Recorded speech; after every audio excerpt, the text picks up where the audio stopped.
Hello and welcome to episode 30 of Howard's Horse Handicapping. This is Howard Kravets. Thank you so much for joining me tonight. We have a fantastic show. We're going to talk a little bit about the Derby, and then we're going to have a fantastic discussion about mine and yours favorite horses of all time. Not necessarily the best horses of all time, just our favorite for sentimental reasons, based on their talent, their stories, whatever the case might be. I've been planning a lot for this show. Thank you very much for joining me.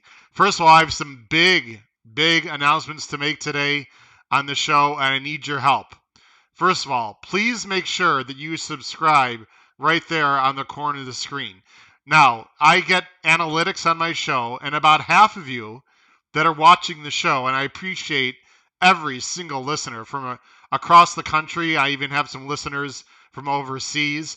Please make sure you subscribe. It costs you absolutely nothing. It costs you nothing to subscribe whatsoever. It increases the numbers on my channel, and I have some big plans on the channel. I'm looking into going on to SoundCloud. I'm looking on to go to Apple Music, Spotify. I want to make this a podcast. I have big plans, but I need your help to do that. So please make sure you subscribe. Again, it costs you nothing. It does not put you on any email lists. All it does is it allows YouTube and other people to see that I've increased my viewership. So please, I'll pause right now. I'll give you a second. Hit that subscribe button right now.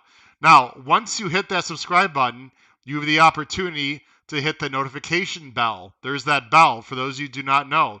If you hit that notification bell, YouTube will alert you through whatever process you've decided, most likely through email, will alert you when I have videos that are coming up next or any content that comes up, new content that comes up on my channel. So again, we have many listeners. However, there are a bunch of you that are not subscribing, and I'd really appreciate if you could hit that subscribe button on the corner of the screen. We're coming up on month 3 of Howard's Horse Handicapping, or as I like to call it, HHH. I already have 150 subscribers. I'd like to increase that to 500, 1,000, etc., so that if we increase the viewership, I can then increase some of the content that'll be on the show. And like I said, I have some big plans for the show. Of course, you can also contact me on email, hkravetshorse@gmail.com. I don't have this scroll up there right now. I will put the I'm not going to have the scroll up today, but I'll have information for you. Again, if you want to contact me through email, hkravetshorse@gmail.com, and I will, again, display that on the screen. Also on Twitter.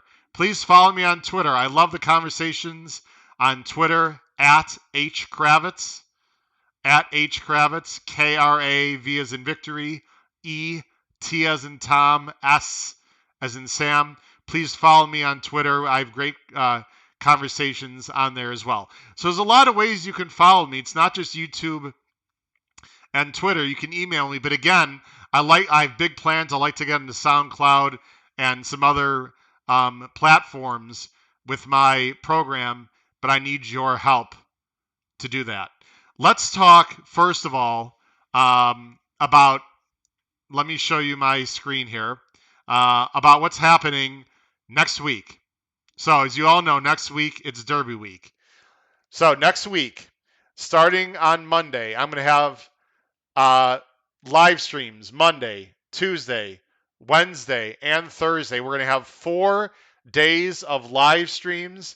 It's going to be close to 6 hours of content, free content here on HHH. Monday, Wednesday, and Thursday, we will start, as you can see there, at 8 p.m. Eastern. I need to make a change. Next Tuesday, I have a family obligation that has come up. Next Tuesday, I have to start a little bit later. Next Tuesday, which is going to be previewing the top 10 Derby horses by odds, we will start at 9:30 Eastern Standard Time. I know that's a little bit late, but the Monday and Tuesday podcasts, I'm only planning on going about 1 hour. So hopefully you can stay up for that if you're on the Eastern time zone, or at least watch it later. But again, the Monday and Tuesday podcasts are only about an hour long. Um, the Thursday, Friday podcast will be closer to 90 minutes. But again, Monday, Wednesday, Thursday, 8 p.m. Eastern. Next Tuesday will be a 9:30 Eastern Standard Time. Just to let you know on that. Again, a lot of things going on the channel. You might have heard some music. That was the music. I was playing our new HHH intro music. Hopefully you heard that okay. Also, I don't know if you checked out my new logo for the channel. Got a little cartoon of myself. I've lost some weight. If you look at the cartoon, you know what I'm talking about with the money flying around. So I have a new logo for the channel. Again, we got a lot of things happening on the show. Now, here's some very, very big news. And again, I hope you're very excited to hear this. And I want to give a shout out right now to Paul Halloran from the Boston area. Check out, by the way, his writings in the Saratoga Special. I had a great conversation with Paul, who's involved in public relations. I appreciate his time. And Jeff Moore also, and the guys out there, his crew. Thanks, Paul, for your support and your help with the channel. I have a big announcement I'd like to make right now. New content coming your way. So what's happening on this channel? So I am going to start a race day blog. This is for free, ladies and gentlemen. This is for free. I'm going to start it on Oaks Day a week from tomorrow on the 30th. Before I tell you why you're going to send me an email, if you are the 20th person to send me an email, you will get on me a free $20 win bet on the Derby. I'm going to max the prize at $200. Again, it is coming straight out of my own pocket. This is not a corporate sponsorship at all. So I'm going to max out the possible prize at $200. But again, if you are the 20th person to email me for the Race Day blog, you will win a $20 free win bet on the Kentucky Derby. Here's what you need to do. You need to email me at hkravetshorse@gmail.com. If you want to be on my list for the free Race Day blog, which will be, again, it'll be a page, several paragraphs of more information on Race Day. Please type in your name and the quote Race Day blog. Okay, again, you're going to email me. Please do not put it below the chat. Please do not comment down below for this. Please do not put it on the chat for this live stream. You need to email me. Okay? So please email me.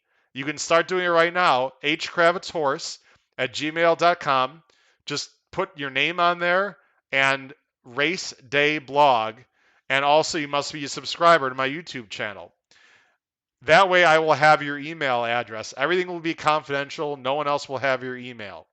What will happen is on race day, like it says there, I will have updated info on the featured sequence. So again, I of course handicap pick fours, pick fives, etc. on the show, but we don't know scratches. So I will send you an email that morning with updated scratches and my opinions of which horses you should upgrade and downgrade for the sequence that we talk about on that day. In addition, I will give you some picks from earlier races on that card. So, for example, if we handicap the pick 5 at Santa Anita, the late pick 5, I'll give you some early picks at Santa Anita, and also some spot plays from other tracks throughout the country. They might be stake races, they might not be, and I will send out that blog. It'll probably be in a Word document. It'll be sent out to you before the card begins that morning. So again, race day blog. If you are the 20th person, you'll win a $20 win bet on the Derby. But I guess in the bigger picture, this will allow you to do is get a personal email from me that morning. Everyone's email will be confidential. Again, please support HHH and the Race Day blog. I really hope to get hundreds of emails coming my way in the next few days if you want to be part to get more information on my picks, not just for the feature ticket construction that we have, but other races on that card and other races. Could be stake races, maybe not, at other major tracks throughout the country. So again, please email me to get the HHH Race Day blog. If you're listening live right now on this show, again, they're on the right side of the screen. Please make sure you start chatting. We want to have a great conversation tonight. We already have a lot of people joining us this evening. Also, before we get into our my favorite horses, I want to acknowledge a few other things. Let's talk Kentucky Derby news. The weather. So the weather right now, it's going to be absolutely gorgeous there early in the week next week. It's going to be warm and sunny. They're expecting a little rain Wednesday and possibly Thursday. It doesn't look like it's going to be anything severe, just some rain showers. And then it looks like it's going to clear out by Friday morning. So for right now, it looks like Oaks Day Friday, and then Derby Day is supposed to be even nicer Saturday. It does not look like there's going to be any rain. If you're familiar with the dirt surface at Churchill, it dries up very quickly. I'm expecting fast dirt both days, which is outstanding. Maybe good, maybe a little wet Friday morning for the first race or two. But again, I think in general, we're talking about fast dirt conditions Friday and Saturday for the Oaks and the Derby. The turf, I think he'll probably be more on the good side, is my guess, on Friday, and then probably more like good to firm on Saturday. In general, we're not going to get a deluge. We're not going to get a horrible rainstorm. It doesn't look like that way right now. So in general, it's going to be in the mid to high 60s. In general, it's going to be a fantastic weather race weekend. And I'm personally very thankful for that because I do not like sloppy tracks, especially on the big days. Other news for the Derby. Two horses of interest, Cattle River and Dream Shake, as of this broadcast on Thursday night here, are in the Derby. They're both planning on working this weekend. Originally, it's going to be Saturday. Now, a lot of horses were going to be working this Saturday, but they are supposed to get quite a bit of, there's a 90% of chance of rain Saturday. I don't think it's going to be like horrible downpour all day, but they are supposed to get rain on Saturday. And some trainers, it appears, have decided to either move back or move up their works. There are going to be a lot of horses working tomorrow, Friday morning, and there'll be a lot of horses working Sunday morning. It looks like Saturday morning is a little bit iffy for Derby works. But if the works for Cattle River and Dream Shake go well, they are both planning on going to the Derby. And I believe right now number 21 on the list is King Fury. So if there is a defection, King Fury would be the next horse to get it, and who, by the way, I do not think is out of it in terms of hitting the Trier Super. Just like many horses in this race could certainly come in underneath. We'll have to keep an eye and see what happens with Cattle River and Dream Shake. But as of right now, they are both in.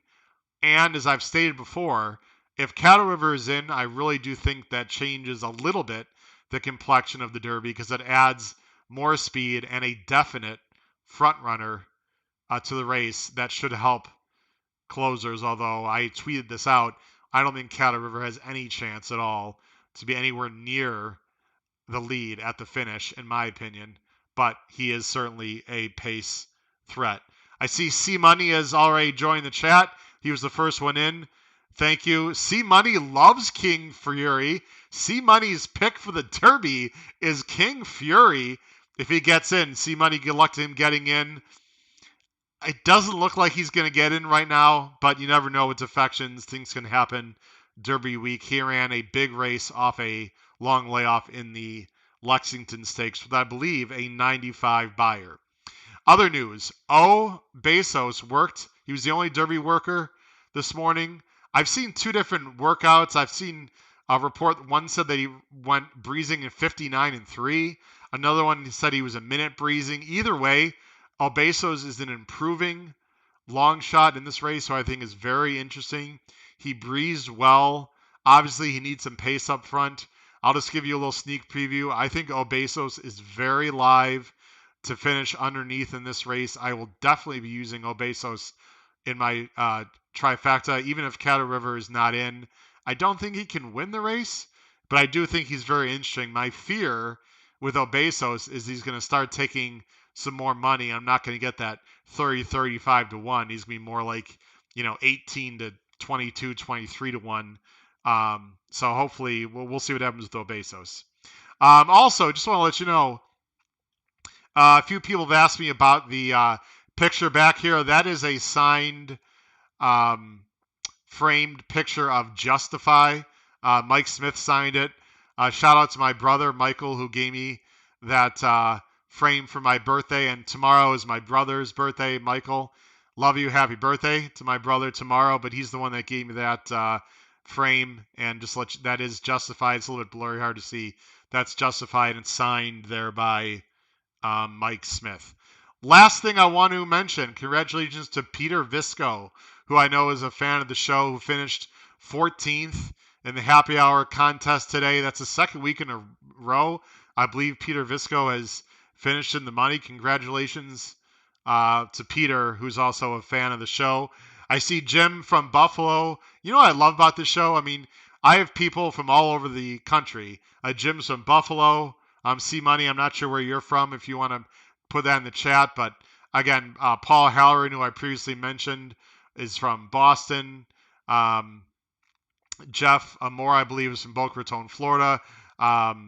Again, another good friend of the show, Khan, is from Las Vegas. I'm going to be, by the way, reading some people's top 5 lists. If you sent me a top 5 favorite list, thank you very much. I'll be reading yours today. Trish, I'll be reading yours. Trish Smith from Lexington. Theodore Bezel, who I believe is from Toronto, Canada. Thank you for your list. Khan, I'll be reading your list out. David Desidero, hope I pronounced that correctly. I'll be reading your list. Anyway, really, I appreciate C Money said he's from parts unknown. C Money's gonna go incognito. We're not. He might be from Mars. I'm not sure. He might be from outer space. Who knows? But thank you. Update from Trish Smith. I just want to let you know. And Trish, thanks for joining the show. I'm just reading her in the chat. Trish Smith said Obesos is looking amazing in workouts. Trish is going to be our correspondent, by the way. I think she's going to some of the Derby workouts there in Louisville. I believe she lives in Lexington, but I think she's traveling up to Louisville for some of the morning Derby workouts. Trish, I'll be watching those on TV on Twin Spires, as I always do. Trish said that Obesos is looking great, but he wants to see a little bit more. Excuse me, she wants to see a little more from him, as we all do. So that is going to wrap up the pre-information about the show. I got so many things on my mind, so many great things I want to talk about. So I want to talk. So today I want to take a little bit of a handicapping break. We have been exhausted with handicapping. We've got a lot of work to do next week. I've got a lot of work to do. I'm going to do all of your handicapping work for Oaks and Derby Day. I'm sure you're going to obviously look at your own PPs and make your own decisions and opinions, but I have a lot of information coming your way. So I thought today would be a great time to take a little break and reminisce on our favorite horses of all time. Now, before I get any hate mail or comments or blogs, Howard, you have no idea what you're talking about. You're too young. You don't remember, Man of War or whatever. These are not necessarily the best horses of all time. These are your personal favorite horses of all time. Maybe it's the first winner you had. Maybe this was a maiden 20 claimer and this was the first ticket you ever collected. Maybe you went with your mom or dad or brother or sister, whatever, to the track, and you remember that day. Maybe there was a horse that was similar to your name. Again, there are so many great stories at the track. Maybe you just love the brilliance of the horse. Maybe you cashed a big ticket on this particular horse. Whatever the case might be, these are the favorite horses. We have Monty. Thanks. Monty is on the chat from Long Beach, California. I love it. We just got people from all over the country. Thank you, Monty, for your support. But again, I want to do something a little bit different today. Now, I've got a top 5 list. And I also have an honorable mention, a horse that I'm going to throw in there. I'm going to go ahead and start listing off some of my horses one by one.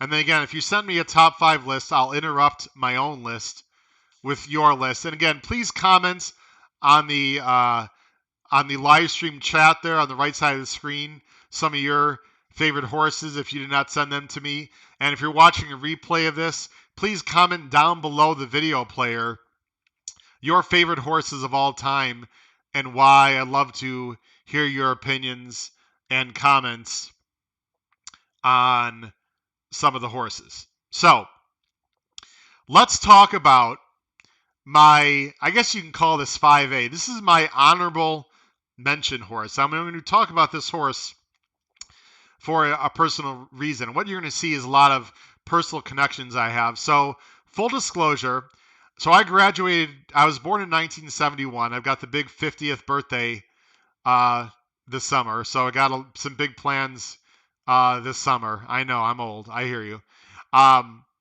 So I graduated college in 1994. I really didn't get into, betting and horse racing until after college.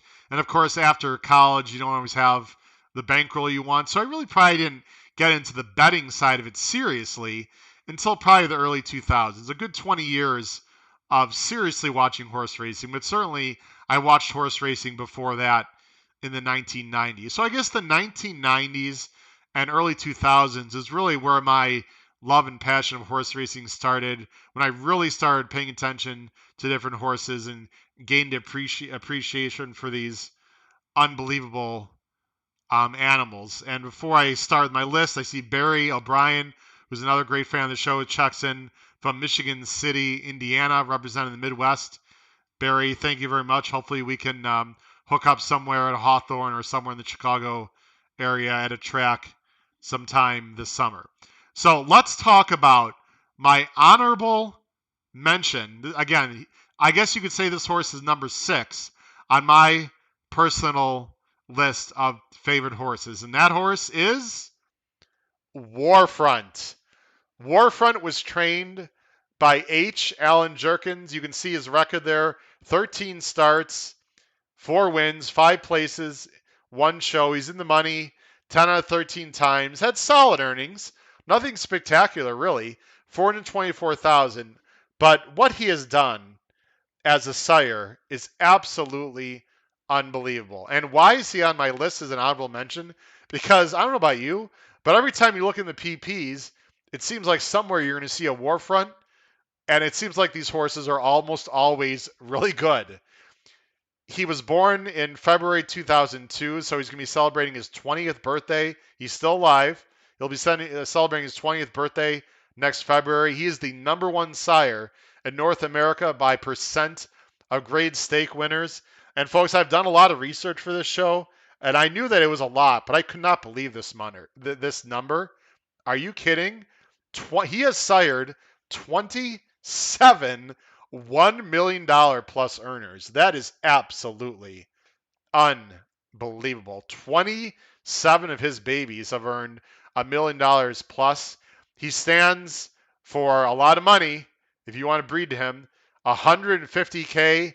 He's at Claiborne Farms in Paris, Kentucky. Now, why did I want to bring up Warfront other than his great record? Well, I had the pleasure, folks, of meeting Warfront. And you can meet Warfront too at Claiborne Farms. Let me just show you what I'm talking about. So there's a picture I took of Warfront at Claiborne Farms there with his handler.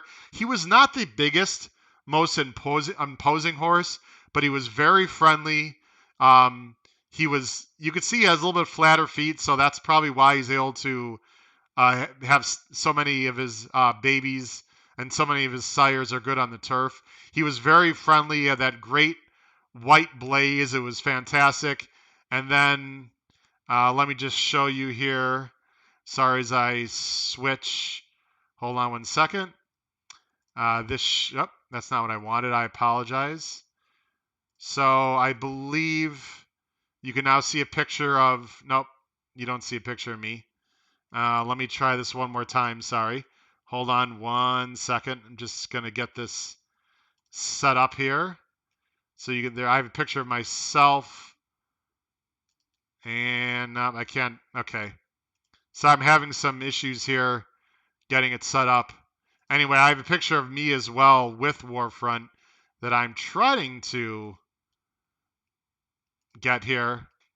but I'm having some issues with it. All right, anyway, I don't want to waste too much of time. Anyway, I have a picture of myself with Warfront. Warfront was awesome. He is awesome. Everything about him is just fantastic. And Warfront is obviously a very special horse to me. Just being able to meet him in person was really fantastic. Please comment down below if you have a horse that you have met in person that you just have a special attachment for. I'd love to hear about it, but there's a picture of Warfront. C Money chimes in. C Money's top 5 horses. I'm assuming this is in his order. Vertical Threat, Moonlight Dior, Carpe Venum, and 2 unraced horses, Lady Valentine and Joyful Addiction, are C Money's favorite horses. So there's my honorable mention horse right there. Number 5. Excuse me, he's really number 6 on my list.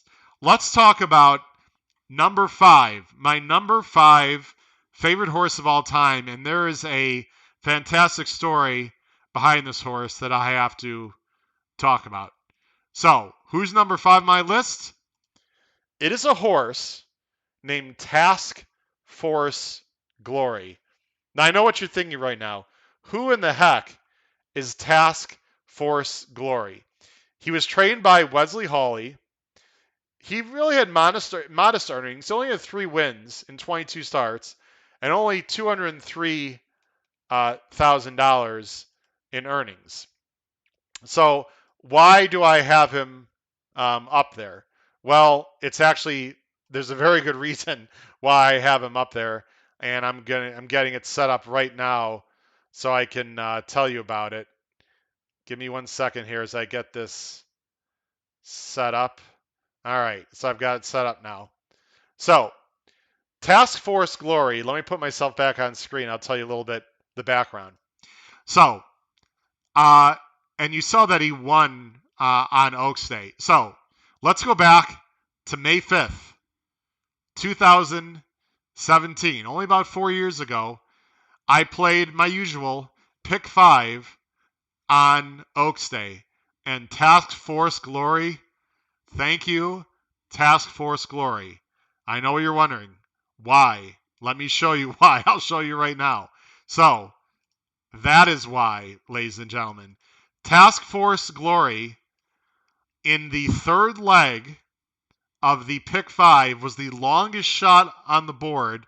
I don't know if you can see that. I'm going to make this a little bit bigger. I'm not sure you guys can see that. There we go. Task Force Glory was the longest shot on the board. I played an ABC ticket that day.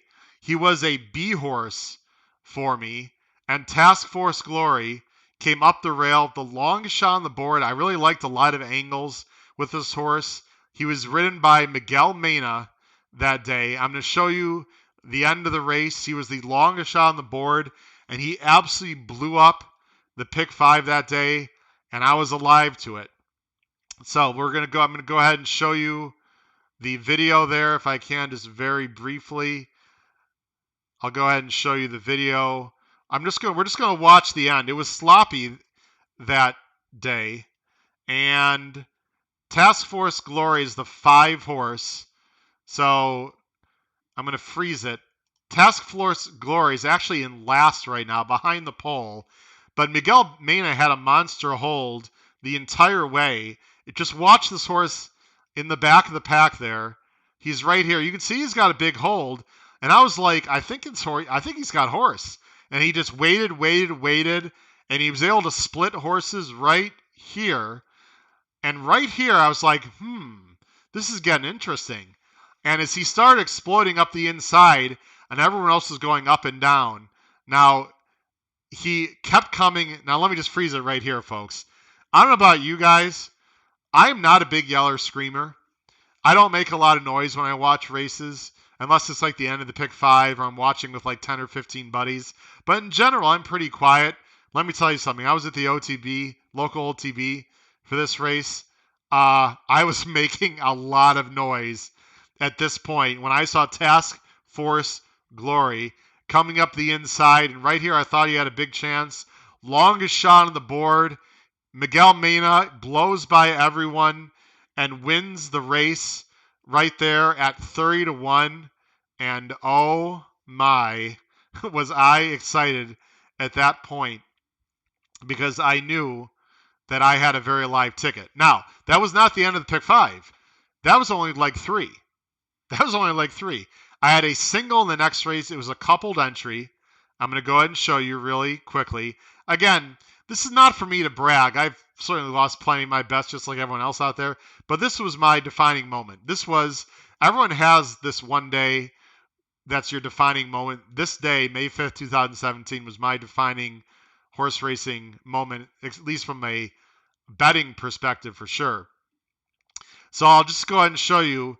Race 10, I had the coupling of La Cornell and Dream Dancing. Let me go ahead and make this a little bigger. So I had the coupled entry there. It was a turf race.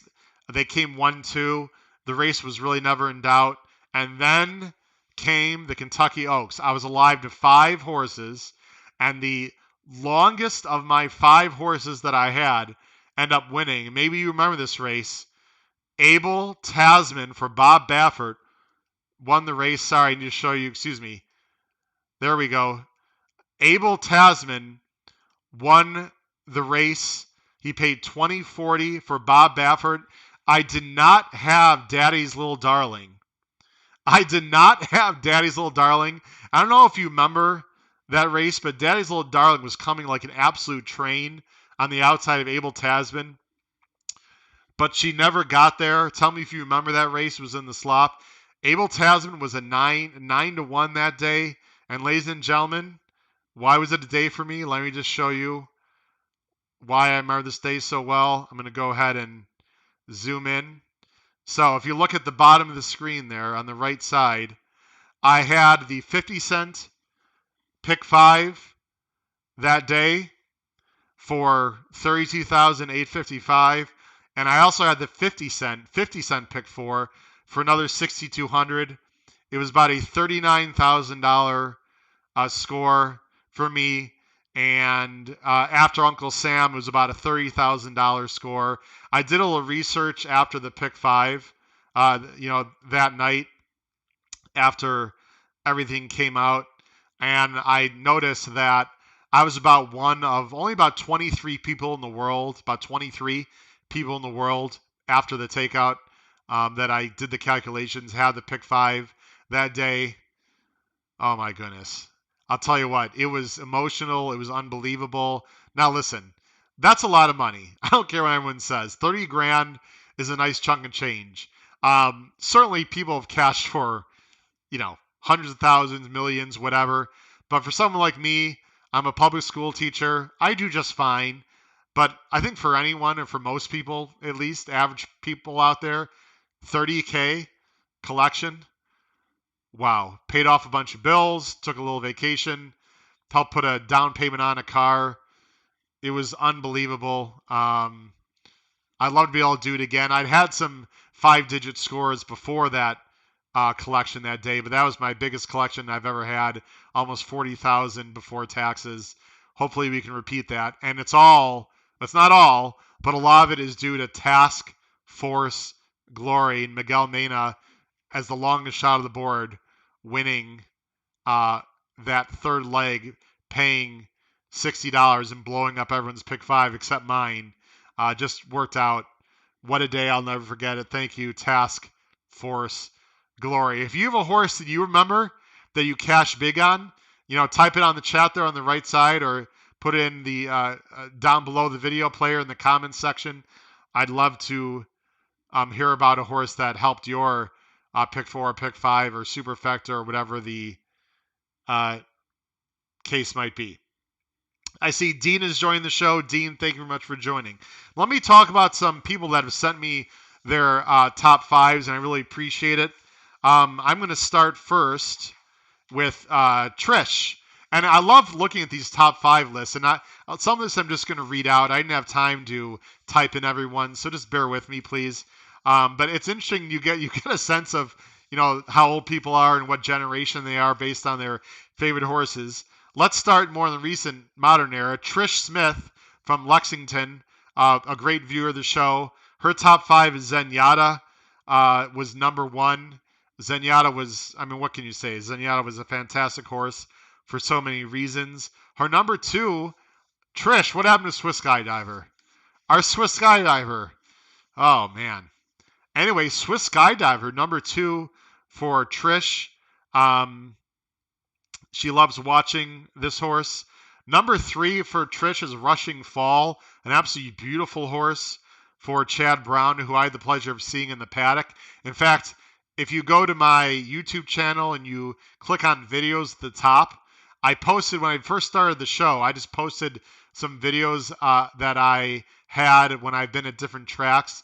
And if you go down, I have a Keeneland 2019 video. It's just like a 1-minute clip of some horses going through the paddock, and I'm probably 5 feet away from Rushing Fall if you want to watch that video. Her number 4 is California Chrome, especially because that was the first Derby that Trish went to, and California Chrome won that race. And then her number 5 is American Pharaoh, who Trish was lucky to see win the Derby in person and then at the Breeders' Cup. I'm very jealous, Trish. I've not been to the Derby or the Breeders' Cup. Both, hopefully, I'm going to in the next few years. They're on my bucket list. And she just tells a story with her family, an American Pharaoh. So thank you, Trish, for your list. I appreciate it. Again, I will read some other lists as we go along here. All right, let's go to my number 4 favorite horse of all time. So Warfront, honorable mention. I was able to meet Warfront, pet him. Beautiful horse, unbelievable stallion. Task Force Glory gave me glory with my biggest score ever. Let's go to number 4. Number 4 on my list is Goldakova. Goldakova was an unbelievable turf mare trained by Freddie Head from France.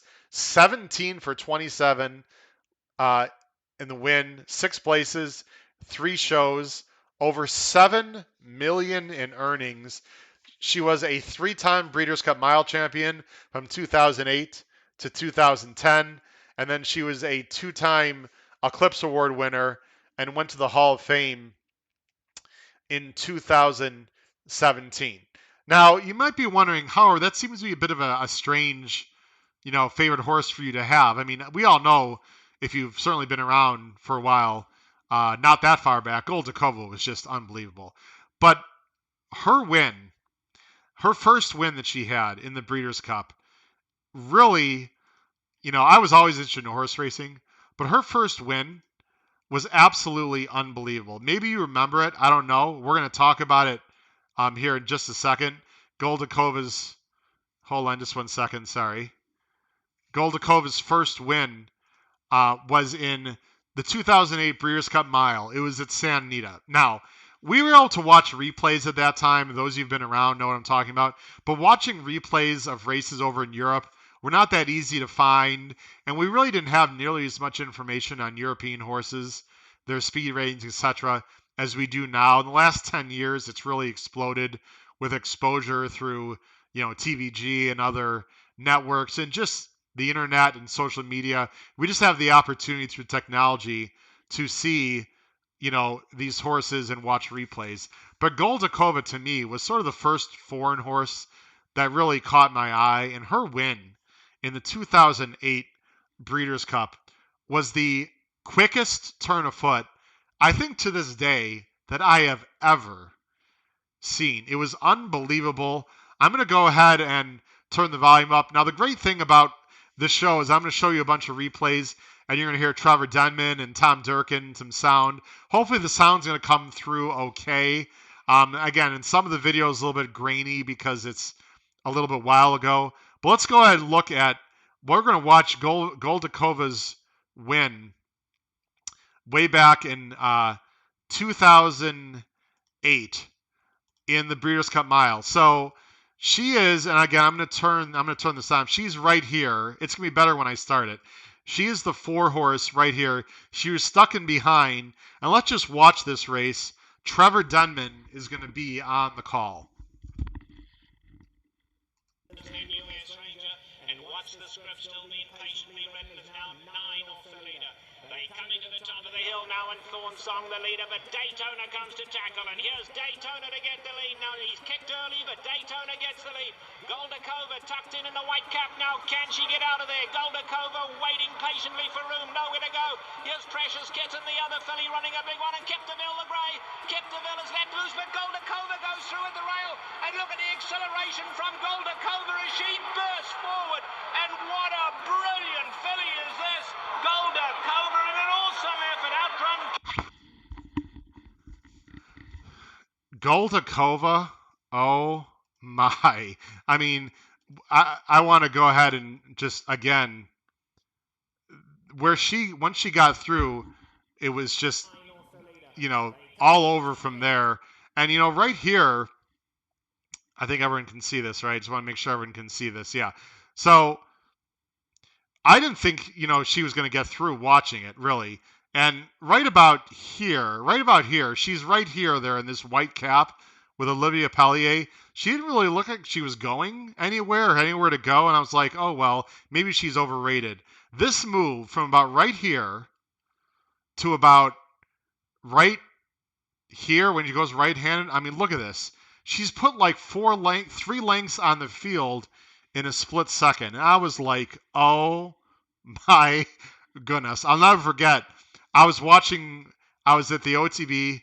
I was watching with a friend at that point, and I said to myself, oh my goodness. It was probably the first time I had like that kind of reaction because, listen, we see acceleration all the time in races, even at that time, of course, and you see horses accelerate on the turf, and I don't even know if that video even does it justice. Maybe you remember that race yourself, but that was just an absolutely unbelievable turn of foot, and I just loved watching that turn of foot and just appreciated it. Now, that's not the only thing from Goldakova.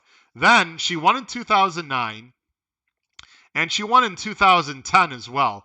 And what I remember most about the 2010, she won the 2009 victory she had at San Anita. The 2010 victory she had at Churchill. It was not her swan song because in 2011 she ran again and actually finished third. But 2010 was her last win.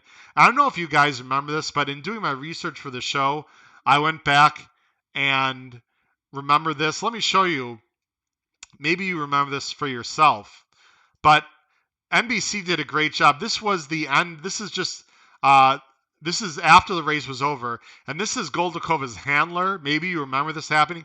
And the handler went on to the dirt portion of Churchill and literally ran with Goldakova, celebrating with her, just showing his love for this horse all the way to the finish line.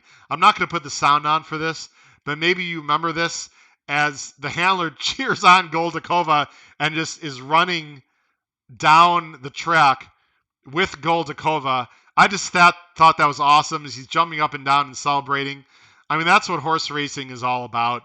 I just love that portion of the broadcast. Great job by NBC of getting that. If you remember that, I think we all had that same feeling like, wow, what an awesome feeling that must have been. Goldakova, a fantastic horse. She is number 4 of my favorite horses of all time. On the chat, Dean G. Dean, thanks for joining the show. Dean G, his favorite horse was Seattle Slew. Wow. Dean's first time ever at the track was when Seattle Slew won the Triple Crown. That has got to be unbelievable, Dean. I can't even imagine what that was like. James Keogh, James, thanks for joining tonight. His favorite horse, all-time AP Indy. AP Indy was absolutely awesome. Grand Dam was Buck Passer. So he had War Admiral on the dam side. AP Indy was fantastic. I believe, and James, correct me if I'm wrong, he won by several lengths in the Belmont. He was absolutely awesome in the Belmont that day. Won by several lengths, if I recall. Paul Crispin liked a horse called Tremulous Dreams. I believe that's correct, Paul, if I'm pronouncing that correctly. And Paul joined the chat. Paul mentioned that guy running down the track looked like his buddy Doc Jeff Moore, when the steak comes out at Prime in Saratoga. Hey, Paul and Jeff, God willing, I hope to join you guys for a steak at Prime in Saratoga at some point in the next few summers. Anyway, let me read one other person's and we'll get on to my number 3. Again, I really hope you're enjoying the show. If you just joined the show now, please make sure you subscribe there on the corner of the screen. And also, I mentioned earlier in the show, let me just go ahead and show that promo, the Race Day blog again, if you don't mind. If you were not here earlier on the show, please email me with your name and quote Race Day blog. And also, excuse me, make sure you subscribe. I am starting a free Race Day blog. I will send it to your personal email at home the morning of the races, which will give you an update on the sequence that we handicap with scratches, my upgrades and downgrades after scratches, and also I'll give you some spot plays. Again, everything is confidential. No one will know your email address.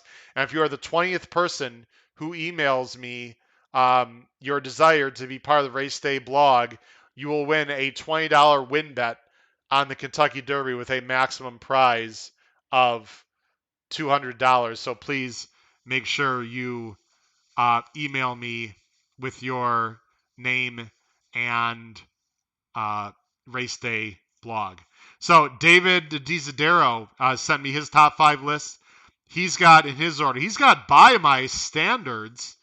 And I remember David has been occasionally emailing me. He's got By My Standards as his number 1 horse. Wow.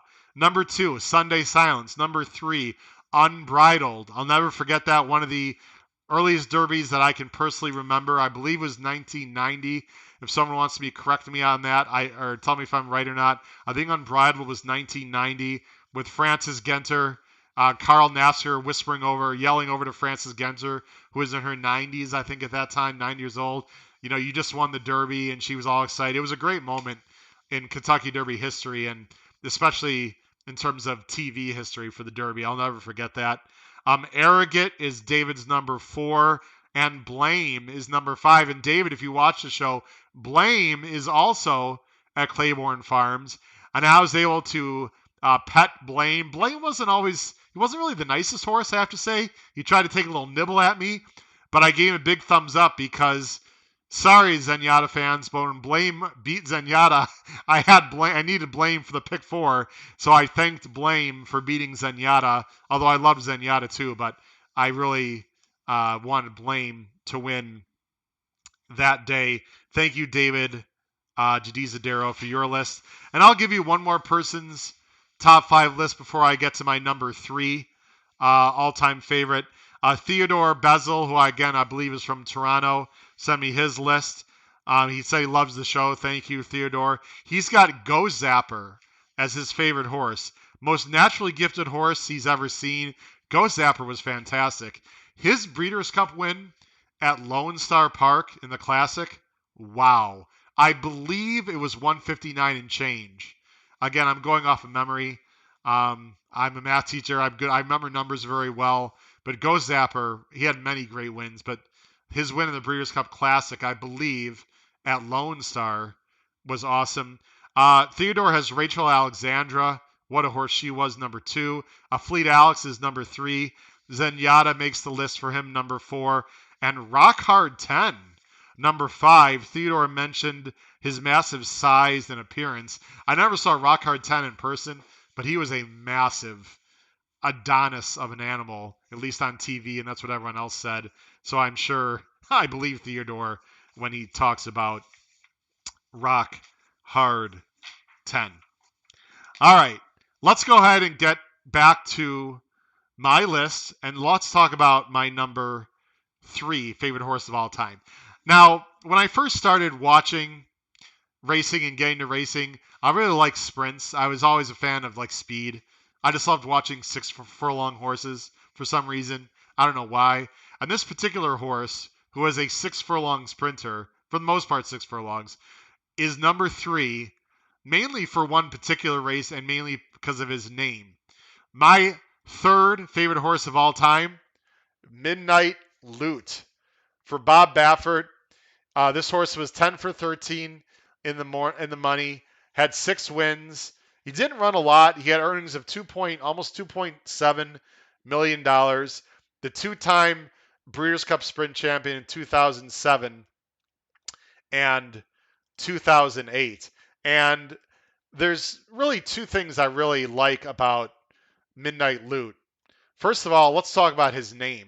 So, for those of you who don't know the story, Midnight Loot was named after Lute Olson, who unfortunately passed away last summer. Who's Lute Olson? If you're not a sports fan of college basketball, Lute Olson, for many, many years, was a very successful coach for the University of Arizona. He also had like silver hair like Bob Baffert, and so he was a fan of Bob Baffert and vice versa. And the story is that the horse Midnight Loot got his name because the person, Lute Olson, used to always battle with Jerry Tarkanian, who was the coach at UNLV, for recruits. And there was one particular recruit that Lute Olson chased after all the way to midnight. I think he called the young man or went to his house or whatever, all the way at about midnight time is when he tried to get this college recruit. So the story goes, according to Jerry Tarkanian. And so Jerry Tarkanian, the coach of UNLV, jokingly called him Midnight Loot, as in Midnight Loot Olson. Bob Baffert heard about this. They both respected each other. There you go. Owned by Pegram and Watson, those famous yellow and orange silks. So that's how Midnight Loot got his name. And his most memorable race to me by far, I'll never forget watching this race, was his win in an absolute boggy, horrible, sloppy mess. And maybe you remember this particular Breeders' Cup. This was the one Breeders' Cup that was at Monmouth Park. If I go ahead and switch it over. There we go. Sorry, I'm doing a lot of transitioning again. I'm on my own. But maybe you remember this was the 2000 Breeders' Cup Sprint. And I'm going to get a little bit into the race, and then we'll go ahead and play it. But this horse's close, you see they went 21 and 2. This horse's close was absolutely unbelievable in a horrible track condition at Monmouth Park. Let's watch Midnight Loot and the Call by Trevor Denman. On the outside, commentators back in third. Then Forefathers and Smoky Stover. They both hard-ridden, though. Kelly's Landing is making headway in 6-7 lengths off the leaders. Midnight Loot starts his run. Greg's Gold not firing today. Greg's Gold battling. Denny the Bull and Bordenero last. They're at the top of the lane. Talent Search at the rail. Idiot Proof alongside. And Idiot Proof the one they have to beat. Idiot Proof gets the lead. Talent Search tries to battle back. Kelly's Landing has Midnight Loot. And Midnight Loot looking like he just jumped into the quarter bowl. He's flying down the center. Midnight Loot coming like an express train. And Midnight Loot, a scintillating win in the TVG's win. Gives Garrett Gomez another. Wow. I remember watching this race. I mean, if you know Monmouth Park and their track, in general, it's hard to close, right, at Monmouth, and if you are familiar with their strip, especially when it's wet like this. And I was watching this race. I'm just going to go ahead and play it again. And right about here, they've already hit the top of the stretch. It's hard to see Midnight Loot. He's back here. But, I mean, they have like a 5-6 length lead. I know they went blazing fast, but it was I thought one of these horses was just going to go ahead and win. And this move by Midnight Loot, you see him there on the outside. Just, he had huge, look at the ground and look at the strides by Midnight Loot. I mean, what an awesome striding horse. They absolutely just blew by the competition. This was an unbelievable effort. I singled him that day in the pick six. I didn't end up winning the pick six that day, but I just love watching that replay. Midnight Loot won again the next year in the Breeders' Cup. It was not quite a spectacular fashion, but he won again in the Breeders' Cup. He was just a fun horse to watch. You don't see closers winning all the time, going 6 furlongs. I mean, that's sort of what makes CZ Rocket sort of a cool horse, and Whitmore. These closing sprinters that win are just a lot of fun to watch. And I love the name Midnight Loot. I loved everything about him. I was a big Bob Baffert fan then. I'm still a Baffert fan, but Not quite as much these days because of some other issues that I don't want to get into. But anyway, you got to respect the guy. He's just amazing. Midnight Loot, my number 3 favorite horse of all time. And you know what? I don't know about you. I got chills. Did anyone just get chills a minute ago? Just listening to Trevor Denman. Boy, do I miss his voice. I hope he's coming back to Del Mar. I haven't heard if he's going to be calling at Del Mar this upcoming meet. I really hope he is. I haven't heard any news. I would assume he is. But, he hasn't because of COVID and some other things. I miss Trevor Denman greatly. And we're going to hear Tom Durkin also later. Just hearing these guys, the two best, in my opinion, at least in my lifetime, the two best horse racing announcers of all time, like by far, for me, it's not even close. Love watching their calls. It's just awesome. Khan mentioned, that Arizona team with Mike Bibby was a fantastic team. And Jeff just mentioned how much he loved listening to Trevor Denman. I agree. Before I get to my top 2, because I'm on to number 2 of my own Derby list. Khan, I want to recognize Khan and his top 5 list. Khan has number 1, California Chrome. There he is again. He saw live. He said he was a gorgeous animal. Khan number 2 has got American Pharaoh. So there's American Pharaoh again. Number 3, Gun Runner, who Khan saw live, runs all day. Khan, I heard that Gun Runner was just an absolute specimen. Also, not the biggest horse from what I heard, but just like really bulky and just looked like a son of a gun. Number 4, he's got Seattle Slew as his number 4, and he's got number 5. There's a Euro. Number 5, Enable, who he also saw live.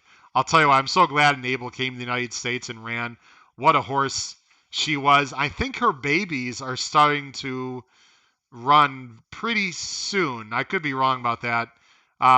Maybe I think next year they're going to be running, or maybe they're 2-year-olds this year. I'm not sure, but I think Enable's babies are going to be running relatively soon. I apologize if I have the time frame messed up there.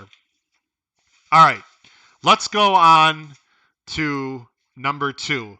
Again, I hope you're enjoying the show tonight. Completely different. If you're listening for the show for handicapping, it's not going to happen tonight. We're taking a break. We're taking trips down memory lanes and talking about my favorite horses and your favorite horses. I hope you're having a lot of fun tonight. I think this is a great change up and mixing things up. So let's go to my number 2 favorite horse. And I really had to think a lot about not only are these horses, these next 2 horses, not only were they brilliant, but there is some kind of sentimental value for me personally, whether it be a bet, whether it be some other story.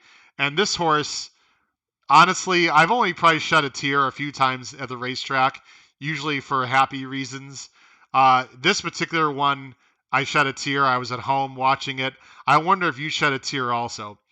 My number 2 favorite horse of all time, Tiz Now, California bred, trained by Jay Robbins, had 15 starts, was in the money 13 of 15 times, won 8 of those 15 times, $6.4 million.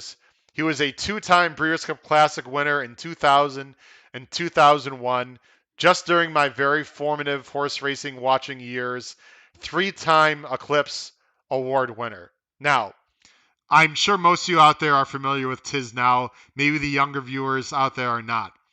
But Tiz Now won twice the Breeders' Cup. And we're going to watch both Breeders' Cup races. And I love watching them for 2 reasons. The one in 2000, the horse he beat, and you're going to hear about it on the call, was one of the most famous horses of all time that he beat. And that's right, C Money. Come on, type it in the chat, everyone. You guys remember C Money and Barry.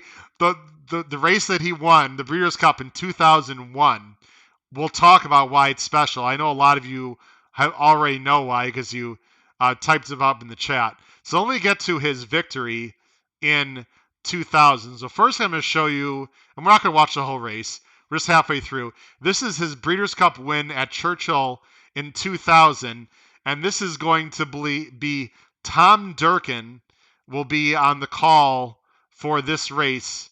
This is 2000 Breeders' Cup Classic, and 'Tis Now in the pink colors. Let me go ahead and get that set up, and we'll go ahead and watch the race and the sound. As the field runs to the far turn, Albert the Great and 'Tis Now, they continue to go at it. Giants Causeway is calling out for his run. Lemon Dropkin is fourth toward the inside. Gander is fifth. Vision versus sixth. Fusa Ichi Pegasus is toiling. The field comes off the turn. 'Tis Now on the outside. Albert the Great on the rail. The two of them continue to go at it. Here comes Giants Causeway for Ireland on the outside. They're coming into the final furlong. 'Tis Now tells the nail. Giants Causeway on the outside. Giants Causeway and 'Tis Now battling head to head. A heart-pounding, pulsating stretch drive, and 'Tis Now prevails. 'Tis Now has won it by a nose over Giants Causeway, and it was tough for third there between Captain Steve and Albert the Great. Fusaichi Pegasus ran an uninspiring race today, finishing in the middle of the pack. And the final time here was 2 minutes. 'Tis Now with an unbelievable, one of the best stretch drives I'd ever seen, especially in a Breeders' Cup Classic. And he beat Giants Causeway, who was awesome. You heard Fusaichi Pegasus was also in this race. Let's just go ahead and watch it again. They were just going neck and neck, nose and nose. And the other reason why I think it's worth bringing this race up actually relates to the Derby this year. Giants Causeway is mainly a turf horse. And I think this is very interesting to mention. You see they're going head to head, nose and nose, all the way to the wire. One unbelievable stretch drive. 'Tis Now would just not give way and won there by a head. And the reason why I think it's noteworthy to bring up this race for this year's Breeders' Cup. Turf horses, and I want to put this, turf horses can handle Churchill strips about as well as any dirt track in the country, because it's not a very deep, demanding surface, and these horses just sort of skip over the ground. And we've seen it with Barbaro, who had sort of higher knee action. You saw it with Animal Kingdom, who'd won on the turf and had that sort of higher knee action. And the only reason I bring this up is because Rock Your World is that kind of horse that I think will easily handle the Churchill Downs racing strip. I'm not saying Rock Your World's going to win this race by 5. I'm just saying that if you have concerns about Rock Your World, who's won 2 races on turf, being more of a turf horse, even though he won on dirt at Santa Anita, turf horses can handle this dirt course at Churchill Downs pretty well. You saw Giants Causeway right there, but he could not get by an unbelievably game 'Tis Now. Now, if you think that was something, wait till the next year. So I just see some stories here on the chat. Dean mentioned DeHaas. What an unbelievable story. DeHaas, off a full year layoff, won the Breeders' Cup Turf Mile. I mean, unbelievable training job when DeHaas, he was a 2-time winner. Great call by Dean there. Barry said he had $100 on 'Tis Now at 9-1, and it was his first 4-digit score. So Barry, congratulations for joining me on the 'Tis Now love. Now, the next race, his next year, 2001. It was a very somber year, of course. This was 9/11. Anyone that's, in their at least mid-20s, if you're watching this show, remembers 9/11. What an absolutely horrible day. We don't need to go back and revisit what an awful day that was on September 11th, 2001. Many things were canceled. Many sporting events were canceled. They decided to go ahead and run the Breeders' Cup. There were snipers. This was at Belmont. There were snipers on the roof.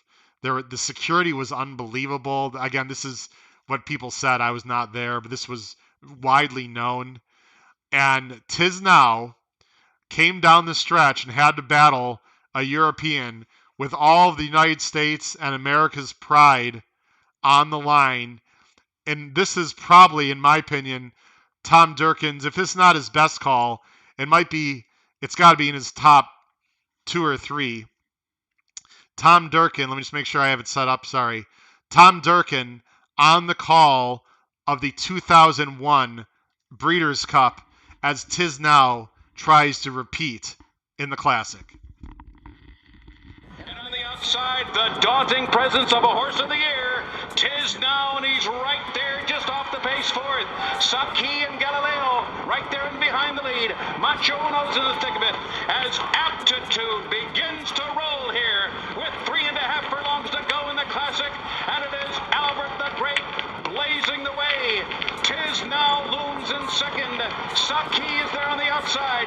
Guided Tour fights on. Galileo's under a heavy drive. He's still 6 lengths behind. Include will put his run through on the rail. Aptitude is taken wide by Gander, and the field turns for home. Here comes the arc winner, Saki, and he storms to the lead. Saki in their lead, and Tiz Now is battling on the American Horse of the Year, and the arc winner are heads apart with a furlong to go in the Classic. On the outside, Saki, Tiz Now fights on. Here's the wire, desperately close. Tiz Now wins it for America, beating Saki right on the wire. Finishing third was Albert the Great. Macho Uno was fourth. Oh, did they deliver a thriller here at Belmont Park this afternoon? And Absolutely spine-tingling, unbelievable. He went all the way to the wire head-and-head with Saki, who won the ARC that year. So it was a horse from Europe, and it was Tiz Now. And Saki gets the lead in this race. You see Saki's got a full half-length lead. He was a smaller horse, but Tiz Now, just a heart of a champion with all of the America cheering for Tiz Now, you'd have to think, fights back and comes and just wins by a nose. Unbelievable. After the race and just watching the celebration, I'm not gonna lie, I am a pretty emotional guy, but I'll tell you what, I had zero money in the race. I had a rough betting day that day. I still remember. I wasn't betting a lot really at that time, but I had no money in that race at all. I was just cheering Tiz Now to the wire. I'm sure there are a lot of tears in the stands. I got to imagine. Paul said he was at the Belmont that year. He said it was surreal. Paul, I'd love to have a conversation with you in person over the phone about the emotions in the stands coming down to the wire and after the race. But if you do not have a pulse if you did not feel something watching just now. I'm sure some of you just got chills again, like me, as Tom Durkin, Tiz Now wins it for America. Unbelievable. Jeff Morris said he was at Calder, which is now not around, unfortunately. Jeff said he canceled his last 3 eye. Jeff, you're a doctor. You can't cancel eye exams. People are counting on you. What's wrong with you, Jeff? Paul said you were a bit of a degenerate. I'm starting to believe it. No disrespect. Just kidding, Jeff. But anyway, that's a great story. He canceled his last 3 eye exams, Jeff said on the chat, just to get to Calder to bet the Breeders' Cup. That's a great story. But anyway, Tiz Now. I mean, he won other big races too. But those 2 Breeders' Cup Classics, I mean, you're not going to get better than that. The only Breeders' Cup Classics I can think of off the top of my head that were even close to that was the Blame Zenyatta Breeders' Cup Classic, and then a very, very good Breeders' Cup Classic from many, many years ago, Easy Goer, Sunday Silence. Again, that was Tom Durkin on the call. I believe that was at Gulfstream in the, I like to say, early 1990s. Just YouTube the Sunday Silence Easy Goer Breeders' Cup Classic. That was absolutely unbelievable also. I'm pretty sure those were the 2 horses in that race. Another fantastic race. But there we go. Tiz Now is my number 2. Before we talk about my number 1 favorite horse of all time, I want to give a shout out. I've mentioned Jeff Moore. I want to give a shout out to him just for 1 second here as I get something set up on the screen, or at least I hope to. So Jeff is a big fan of a horse that we all have heard of, and that horse is Forgo. It's one of Jeff Moore's favorite horses, and he was nice enough. Jeff was kind enough to send me the past performances of Forgo. So Forgo is one of the top horses of one of our viewers, Jeff Moore, or Moror. I'm sorry if I'm not pronouncing your last name correctly. But when I saw these past performances, a few things came to mind. I have to show you this because it's really great to look at. First of all, one of the first things I noticed about these past performances is there's only like five lines, or like six. I'm talking about horizontally. So they didn't have nearly as many fractions back in the day. Let me see if I can make this a little bit. I'm going to make this a little bit bigger if I can. So you see there weren't as many lines there in the past performances. But if you go to the top right, look at this lifetime record. Are you kidding me? 57 races for Forgo, 34 wins, 34 for 57, and another 16 times second and third. He was in the money 50 out of 57 times, 2 million, which for that time was a ton. And if you just look down his PPs, take a look at the weights there also. That's something that came to mind. Look at these weights. He was in a ton of handicaps, obviously. 132, 136, carrying 138, 136, 134. And look at all these 1, 1, 2, 1, 2. There's, Willie Shoemaker. 1, 2, 1, 2. I mean, what an unbelievable past performance there for Forgo. I love the old time past performance. A fantastic horse. Shout out to, he won at 7 furlongs, Jeff mentioned, and he also won up to 2 miles. Shout out to Jeff for sending me the past performances on Forgo, one of his favorite horses. All right. Also, Tom Espinoza mentioned the 86 Classic with Ferdinand. And yes, I remember the 87 Classic. I was a teenager then, but it was like really dark out. Churchill did not have lights, obviously, then. You could barely see. I remember that. C. Many mentioned some of Tom Durkin's favorite calls. He likes "Tis Now." He's got, yes, "Arr." I actually had a win bet on that horse that day, C. Money. I'll never forget it. Great call. That's right. Hikamaka, Mikalaka, Dukamaka, whatever. That was, he called that horse. I think that horse was running at Hialeah, if I recall. Also, he called some races in the fog. Listen, Tom Durkin, you're the best, man. I'd love to meet Tom Durkin one day. All right. Now, ladies and gentlemen, it's about that time. We're about the, hour, 15-minute mark. It is time to show my favorite horse of all time. Right now, if you're listening live, I'm gonna give it about a 30-second delay here. Who do you think my favorite horse of all time is? Who is Howard's favorite horse of all time? I'm not going to show it for about 30 more seconds. Type it in the chat on the right side. People are always starting to guess. I see Cigar, a great horse, as a guess. There are a lot of horses for me to choose from. This horse was just such a pleasure to watch on the racetrack. I will say that I've never met this horse. I will say this horse is still alive. So there's a little bit of a hint. This horse is still alive. I hope to meet this horse one day. This horse, I just loved watching this horse run, just because he or she, I don't want to give it up, was so special. And the career that this horse had was absolutely spectacular. And it was one specific year that did it for me. See Money said, is it Zippy Chippy? No, it is not Zippy Chippy, who lost, like 105 races in a row, never won a race. That's a great call. Poor Zippy Chippy. People are still ripping on Zippy Chippy. Listen, he tried hard. Come on, give that horse a break. But anyway, this horse is still alive. I'd like to see this horse in person. Howard's number one favorite horse of all time, Rachel Alexandra. What an unbelievable girl she was. Trained by Steve Asmussen, 13 for 19, 5 places. She was 18 for 19 in the money, earned 3.5 plus million dollars.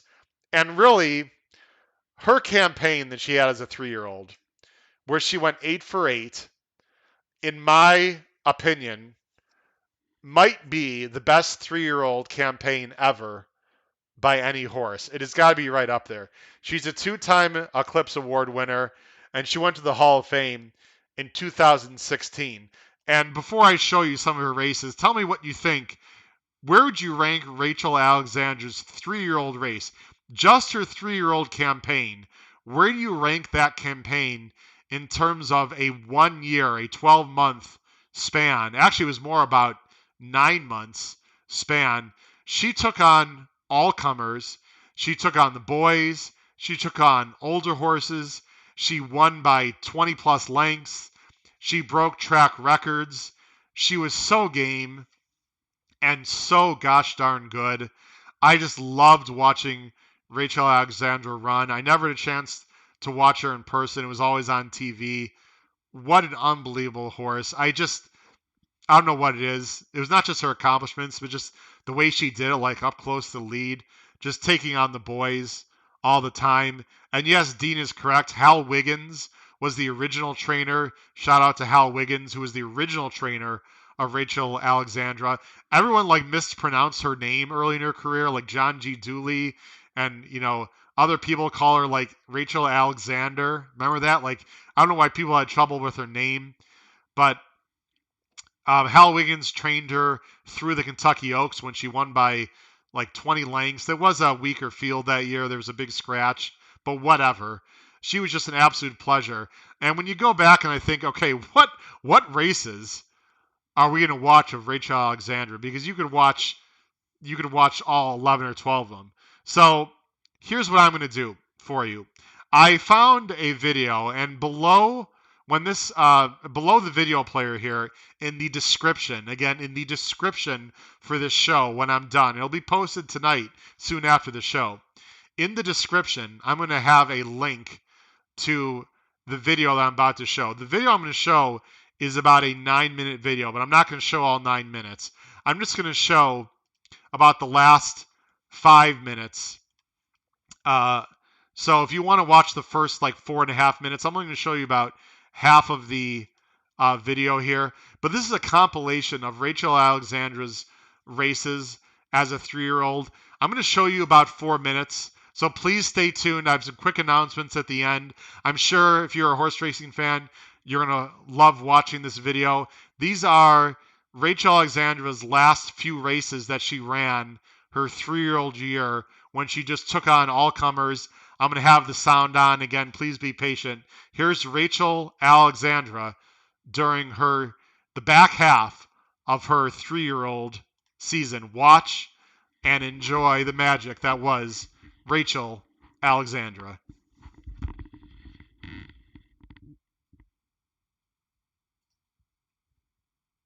When they're going to come and hook her head and head, it's going to take a racehorse to beat her. She's the greatest horse I've ever been on in my life.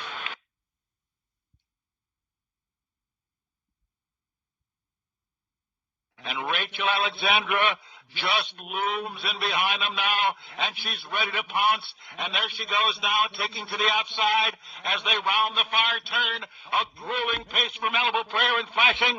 They're still head-to-head for the lead. 2 lengths behind them looms the Preakness winner, Rachel Alexandra. There she goes. There she goes in between horses, and with a decisive thrust, it's Rachel Alexandra to the lead, and now they're turning it on. Calvin Burrell cuts his filly loose, and she's pouring it on in a dazzling display here. Nothing left for the other two. Coming down to the final 16th of a mile, her march to greatness continues. Rachel Alexandra wins eased. Again, a huge margin. It was almost 20 lengths again. The time was 1:46 and 1/5 seconds, and that's a new stakes record.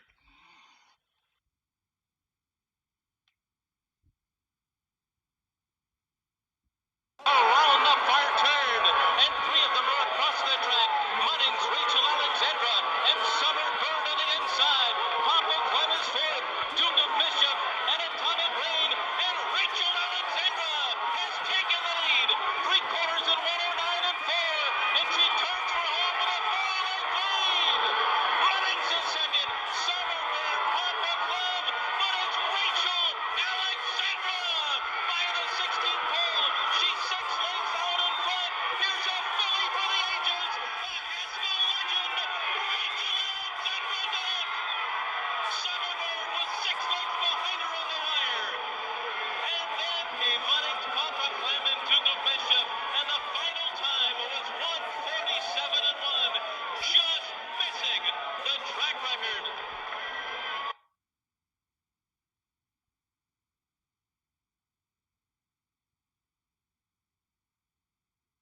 whatever you're looking for. Your best shopping starts with Google. What if I told you there's a way to fix your slice in 15 golf swings? Would you believe me? Oh, the first quarter was 22 and 4/5 seconds.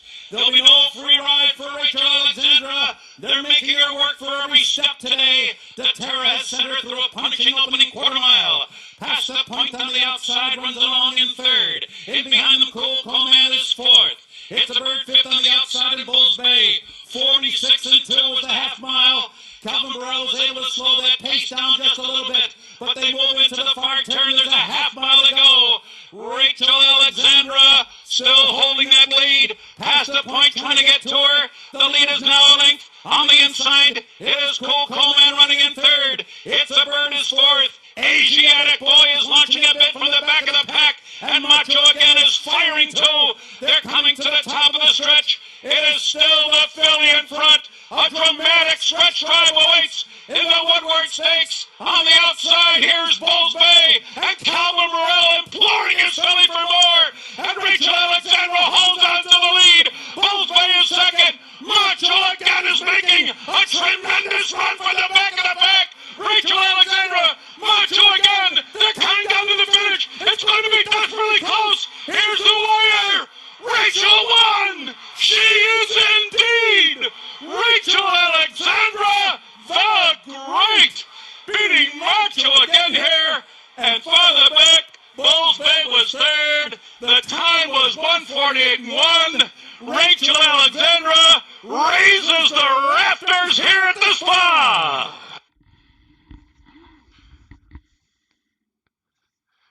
Rachel Alexandra raises the rafters here at the Spa. I get chills every time I watch that. I mean, are you kidding me? The races she ran. She went 146 and 1 at Belmont. Now, it was only a 3-horse field, but who cares? It's about the clock. And I'm sorry, by the way, about the ads there on the YouTube review there, on the YouTube video. She went 146 and 1 at Belmont in hand. The final, like from the 16th pole in. I mean, she could have gone 145. She would have broken the track record. Unbelievable. And then in the Haskell, against a good field, including the Belmont winner, she goes 147 and 1 in the slop in hand again late. She would have broken that track record. And then the Woodward, which, boy, I wish I was there. If anyone is watching this and was there that day, please let me know, because I can't even imagine. I've seen like 20 different videos and angles of that race. I remember that year, like, some people criticized her. I remember Jerry Bailey criticized her, him and the Connections for not going to the Travers instead. She had nothing to prove against 3-year-olds. I don't understand some of the haters out there that said, oh, she's dodging the Travers. She already beat 3-year-olds twice. She had nothing to prove. That Woodward was a very good race. It was against older males with some Macho Uno was like $1 million winner. There were other. Asiatic Boy was a really good horse. And not only did she win, but if you know anything about Saratoga, those are some brutal fractions. They tried to beat her in every way, shape, and fashion, and she was absolutely unbelievable. I would make the argument that might have been her best race of ever. Even better than the 20-length wins in the Oaks and the Woodward. Comment on the right side or down below if you're a fan of Rachel or you're familiar with her 3-year-old career. What was her best win of her 3-year-old season? I think it was the Woodward. I think it was one we just watched because the pace scenario was insane. It was against older males. It was already a grueling campaign she had. I mean, unbelievable. It is a real shame that Rachel never went to face Zenyatta, and I see Zenyatta pop up here a bunch of times on the chat. It's just a real shame that they never met. I firmly believe, I don't want to start this whole Rachel Zenyatta, who's better nonsense, because they're both two fantastic horses, but it has to be, I have to give my opinion. If they went, in a race, they would never go head to head, but if they were in a race, because of the tactical speed, I think you have to give the advantage to Rachel, in my opinion. And Zenyatta was unbelievable. But I would still give Rachel the advantage at their best because of her tactical speed and because of the race style of Zenyatta. Now, some people might say, Howard, where's Zenyatta on your top 5? Look, I think Zenyatta was special. We all loved watching her dance. I mean, she was fun to watch, the way that she had to come from behind. She won some thrilling races. Here's my thing, and you can disagree if you want. That's fine. I would have had easily Zenyatta in my top 5 favorites if she just faced good horses. She faced really good horses like 3 times in her career. In the Breeders' Cup Distaff and the 2 races in the Breeders' Cup Classic, okay? Other than those 3 races, in my personal opinion, she just did not face much. I'm sorry. It's the truth. She was beating up on a lot of California fillies all the time. A lot of her, it seemed to me, and I like the connections. I got no problem with the Mosses or John Sheriffs. I think they're great people. This is not personal at all. I just think they were a little bit more concerned with keeping Zenyatta undefeated than really campaigning her like she should have, because I think she would have been one of the all-time greats, male or female, if they just campaigned her ambitiously and she would have beaten some of these other horses that supposedly she would have just beaten all the time. I don't think she would have. I think she would have lost many more races. I'm sure she would have run well in those races, but because of her racing style and because, she basically beat up on a lot of weak competition, I just didn't have her in my top 5, but I love Zenyatta. She was a fantastic horse. We all love her story. No disrespect to Zenyatta, but if you're comparing Zenyatta to Rachel Alexandra, at least, especially that year, it's no comparison. I remember after the Breeders' Cup Classic, I'll just give my little commentary. It's okay. People can agree or disagree. That's why we're here. I remember when Zenyatta won the Breeders' Cup Classic, which that year was at San Nito. It was on synthetics. And the connections of Rachel didn't want to go because she had already a very long campaign. They didn't want to race her on synthetics, which I had no problem with. And Zenyatta won, and Jerry Bailey, who I like Jerry Bailey, by the way, and Randy Moss and others. There was the big debate, who should get Horse of the Year? To me, it was a no-brainer. I'm sorry. Absolute no-brainer. That year that Rachel Alexandra had, her 3-year-old season, was one of the best, if not the best years of any horse of any era, any time, period. Drop the mic. That's my opinion. My favorite horse of all time, Rachel Alexandra. So, folks, I cannot tell you enough how much I enjoyed this show. I hope watching some of these races brought you down memory lane. Again, in the description below the video player, I will put a link to the video that I just showed if you want to watch it, because there's 5 more minutes of video watching her earlier races when Rachel just won in hand, like every single race. Just crazy. It'll be in the description below the video player. Also, please comment down below the video player if you watch this show later on. And again, please send me, I'll show you one more time, the Race Day blog. Very important. If you want my free Race Day blog, email me with your name and Race Day blog.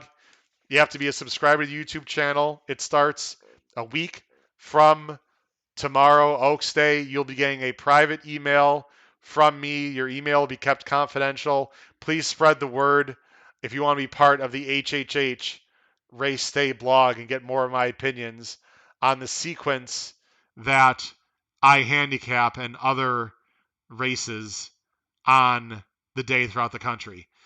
Thank you very much for watching. Next week, again, Monday, folks, is the beginning of the HHH Derby Week podcast. It'll be 8 o'clock Eastern Monday, 9:30 Eastern Tuesday, and then Wednesday and Thursday back to 8 o'clock Eastern. We got the whole Derby covered. I cannot wait. Good luck if you are betting this weekend. Thanks very much for joining the show. I hope to see you starting next Monday. Thank you very much, everyone. Good night.